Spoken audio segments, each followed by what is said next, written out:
Here in the New York area, there is an enormous amount of production workload, the media capital of the world. We have ad agencies here, we have the major networks, sports, we've got companies that do corporate video.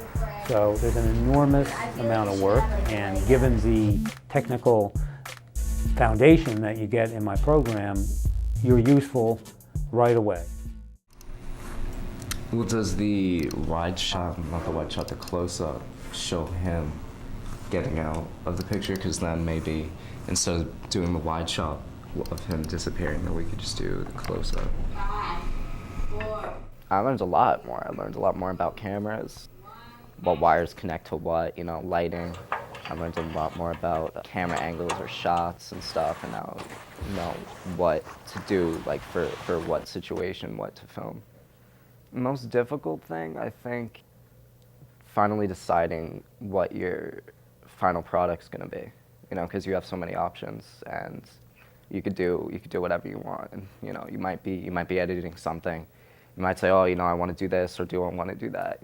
I think that's the most difficult, but it always turns out nice. Every aspect of it requires some amount of creativity, whether you're doing lighting, audio, camera work, writing, whatever. However, first we focus on the technical basis for production. There's a lot of electronic knowledge that underlies video. There's a lot of computer issues that we deal with because all editing is done on computers, so there's the technical side. And then there's different ways of going about producing. We do field production, studio production. We focus on producing news, on producing a talk show, how to produce a commercial.